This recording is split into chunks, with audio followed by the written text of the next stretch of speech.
Hello friends, welcome to my YouTube channel English Pinglish. আজকে আমি তোমাদের সাথে আলোচনা করব ডেভিড ম্যালফের লেখা রিভলভিং ডেজ সম্পর্কে। এই কবিতার মধ্যে কবি তার অতীত আর বর্তমান দুটি সামঞ্জস্য রেখে এই কবিতাটি লিখেছেন। এই কবিতায় কবি বলেছেন তার অতীতের সম্পর্কে। তিনি অতীতে একজনকে ভালোবেসেছিলেন, সেই সময়টা তার কীরকম কাটতো, আর বর্তমানে এখন যাকে তিনি ভালোবেসেছিলেন সে ছেড়ে দিতে তার সময়টা এখন কিরাম কাটছে। এই কবিতার মূল বিষয়বস্তু হচ্ছে, দেখা যাচ্ছে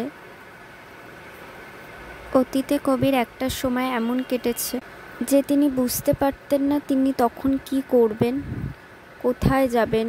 তিনি তার ঠিক সেই সময় তিনি একজন মহিলার সঙ্গে আলাপ হয় আর তার প্রেমে পড়েন। তারপর থেকে কবি নিজেকে সাজান, তার ড্রেস আপ চেঞ্জ করেন, তার ব্লু, গ্রিন, আইভরি কালারের শার্টের দিকে তিনি নজর দেন। তিনি প্রতিটা দিন নিজেকে নানানভাবে সাজাতেন, নিজেকে উন্নত করে তিনি চেষ্টা করতেন যে কিভাবে অ্যাট্রাকটিভ হয়ে তার প্রেয়সীর সামনে তিনি নিজেকে প্রেজেন্ট করতে পারেন। তার অতীতের সময়টা তার প্রেয়সী যখন তার কাছে ছিল তখন তার প্রতিটা মুহূর্ত খুব আনন্দে কাটতো, উচ্ছ্বাসে কাটতো। তারা একসাথে ঘুরতে যেতেন, একসঙ্গে অনেক কথা বলতেন, অনেকটা সময় একসঙ্গে নিজেরা কাটাতেন। সেই সময়টা কবির কাছে পৃথিবীর শ্রেষ্ঠ সময় বলে এখানে তিনি কবি বোঝাতে চেয়েছেন। কিন্তু বর্তমানে কবি বলছেন যে তার প্রেয়সীর একজন ব্যক্তির সঙ্গে বিবাহ হয়ে যায় এবং তার প্রেয়সী তার সেই ব্যক্তিকে নিয়ে খুব আনন্দে আছেন।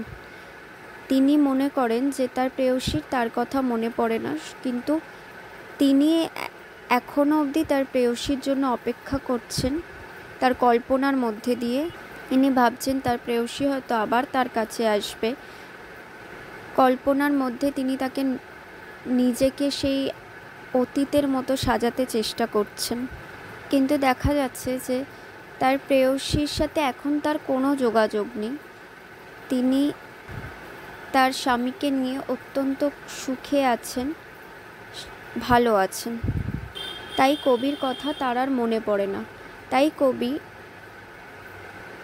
বলছেন যে এই যে চিঠিগুলো আগে তিনি লিখেছিলেন তার প্রেয়সীর কাছে, সেই চিঠিগুলো একটা চিঠিও তিনি তার প্রেয়সীর ঠিকানায় পাঠাননি। আর এখন যে তিনি চিঠিটা লিখছেন, কবি বলছেন এটাই তার শেষ লেখা তার চিঠি প্রেয়সীকে। কারণ তিনি নিশ্চিত তার মতো তার প্রেয়সী তার জন্য আর অপেক্ষা করছে না। তাই তিনি আর তার প্রেয়সীর জন্য কোনো কষ্ট পাবেন না। এটাই তার লেখা শেষ চিঠি। কিন্তু এই চিঠিটাও তিনি তার কাছে রেখে দেবেন, প্রেয়সীকে দেবেন না। আর এইভাবে তিনি তার অতীত আর বর্তমান এই কবিতাটির মধ্য দিয়ে তুলে ধরেছেন, তার অতীতের আনন্দ আর বর্তমানের কষ্ট। আর তাই এই রিভলভিং ডেজ এই কবিতাটি এখানেই